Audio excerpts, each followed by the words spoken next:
Ноғай халқы адабият бауын алып қарасақ, онда бірнеше өмірден, шал киіздің, асан айғының, сыбырадың, басқа ералардың толғаулары бірнеше өмірден өлмес ярығын төгіп тұрадылар. Ноғай адабият бауында Фазил Абжалиевтің, Суин Гапаевтың, Кадрияның, Гамза Жигилиевтің жаттауларды өлмес ярығын төгеділер.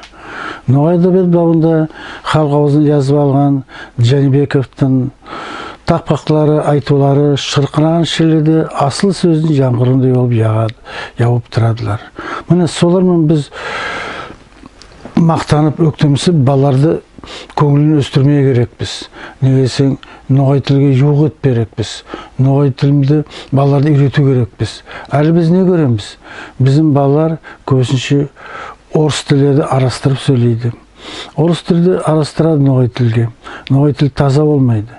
Ноғай тілге жат болады, ата йұртқа ұят болады. Бөтен мен әлі біздің жасылар кетеділер Сургутқа, үйлерін таслап. Онда олар ақша қазанадылар, балаларында кетеді. Балалары туадылар, өседілер. Әмшерге қайтып келсе де орысша сөйлейділер. Олар айтады, мен ноғайман дейді. Тек орыс тілі ноғайман дейді.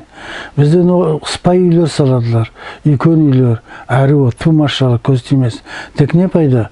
Ол тілді, ол үйде олар ноғайша сөйлемейділер, орысша сөйлейділер. Ноғай тіліне сынтас саладылар. Біздің балаларды біз ноғайша үйретпей керекпіз.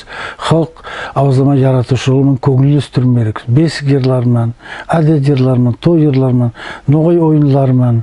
Сөзімінде біздің балалар еңдесе балады, еңде басылап, елі сөз үйретсек те болады. Өтпек, кел мұнда, атаң кім, анаң кім.